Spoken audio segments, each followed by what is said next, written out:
Hey, welcome back. My name is Steve Derry. If this is the first time you're visiting this channel, we buy houses, condos, vacant land, multifamily, even businesses throughout Southwest Florida, including Bonita Springs, Naples, Fort Myers Beach, Cape Coral, Fort Myers.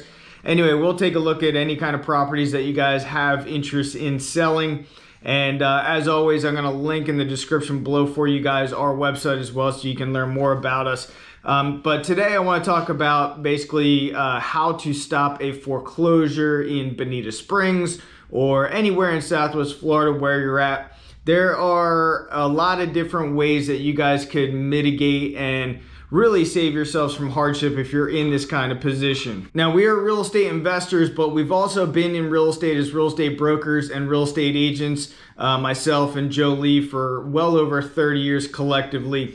And over the years, we've dealt in many different situations, different scenarios, and we understand that every scenario is different. So it's important that I think that people understand they do have options. So we're not here just to buy your property. We're here also to show you guys that you do have options, and sometimes it may make sense for you guys to figure out a way to hang on to your property, and especially if you guys are in a situation where you might be delinquent on your mortgage and so forth. The first thing in terms of stopping a foreclosure is obviously to get caught up. You can reach out to your bank. You can find out basically how many months you guys are behind, see if they have any attorney fees or fees attached to that. They'll give you kind of that payoff amount, and you guys can cut a check or do an online payment to get caught up, and then you guys are smooth sailing. So that's probably not the reason why you clicked on this video.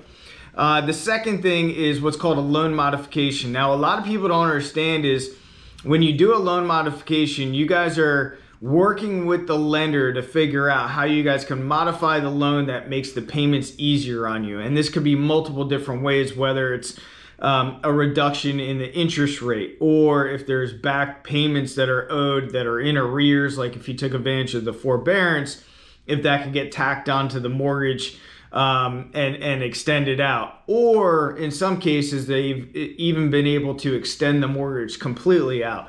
But the problem is with this is if you, let's say you had a job loss, or somebody, you know, your husband or wife had a job loss, and it reduced the amount of income coming in many cases, the bank is going to basically go through the entire process of pre-qualifying you again, similar to when you first bought the property. So I think it's important that people do understand that, because if you have, you know, you're the sole income producer for the household and you lost your job and you're looking around for a job, doing a modification is probably going to be very difficult, because the bank is going to look at you like, okay, if we did a modification of the loan, then you know, there's no guarantee that you're going to be able to continue payments because you're in between jobs. The next thing is to sell your home. Now, some people might be in what's called a negative equity position. So if you went out and listed your property with a real estate agent, you're talking, you could be looking about 7 to 8% of the purchase price. So that can include commissions. In the state of Florida, we have dock stamps on the deed, we have title insurance, title related closing costs, and that could equate to about 7 to 8% of the purchase price, which is going to further eat into any equity position. So it's important to sit down and, you know, as real estate investors, we don't want to push you into, you know, just making a decision to sell your property. We want to make sure that you guys are making a sound decision for you and your family. So if you guys have equity and you guys are delinquent on your mortgage, then you might want to consider going to open market listing with a real estate agent and trying to sell that way if you have equity. Now, if you don't have equity, this is where sometimes we come in creatively as well. And basically we're able to help people in a negative equity position where it's called a subject to, where we essentially get you caught up on your mortgage payments, take over those mortgage payments, deed the property to us, and then obviously if the numbers make sense, we rent it out and hopefully make a return. And that's just one creative way of working with us in terms of being able to sell your property. Now, if that doesn't make sense, there's also something what's called a short sale. Now, as a previously I used to list and sell a lot of real estate, and in the last real estate crash, I had a high level of concentration on short sales. And I wish I knew the information about subject to back then, because I think I would have been able to help a lot more people out. But a short sale is basically going to open market with a real estate agent, listing the property, and hoping and praying that the lender is going to accept less than what is owed. Okay. Now, if they do agree to that, and you procure a buyer, you send over, you submit everything, all the documentation. The documentation is a lot of work for sure. And because they want to see hardship, they want to see your bank statements, they want to see your financials to make sure that you are in a hardship situation. Now, if the bank agrees to the short sale, they'll actually issue a short sale approval letter, and then the transaction acts pretty comparable to a traditional sale. However, the bank may or may not waive their deficiency judgment against their deficiency rights. So let's say after all fees and negative equity and everything else, it's $50,000 difference. The lender could essentially come back after you for that $50,000. Now, the benefit of a short sale is you will not have a foreclosure on your record, and if you had a foreclosure, they're gonna most likely come after you for that deficient amount no matter what. So a short sale is definitely better than a foreclosure.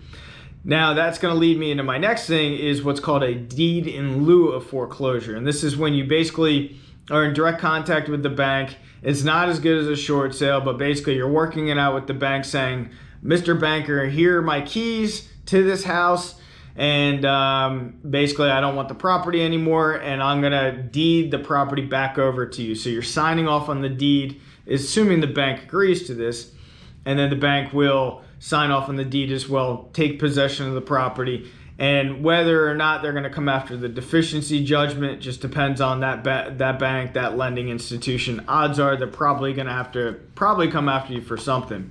And then lastly is a foreclosure. Now, the foreclosure is probably the worst position you want to be in. It negatively affects your credit. And odds are the bank, the lending institution, will come after you for the deficient amount, including any fees, attorney fees, and so forth. So that is the worst position to be in. So, our job, in my opinion, is to be very transparent with you guys. The more I find out about your information and what's going on in your situation, the more we can help you guys out. And if you guys are in a situation where, you just want a quick sale and, a quick, not even an inspection period, and you just need to unload the property, we can do that. There's multiple different ways where we can structure a win-win situation for all of us.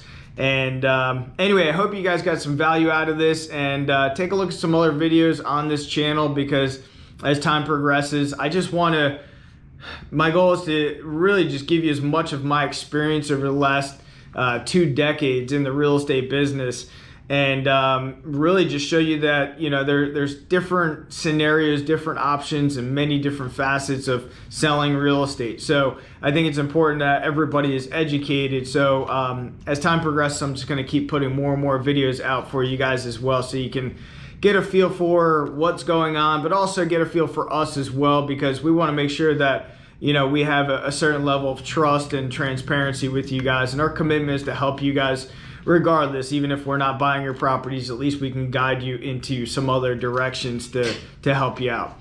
And anyway, if you guys want an offer, you guys want us to review your property, you can go to the link below in the description below, and you can fill out that information. We'll review your property, we'll get on the phone, and then we'll plan on meeting with you guys. Thanks for being here, and thanks for watching.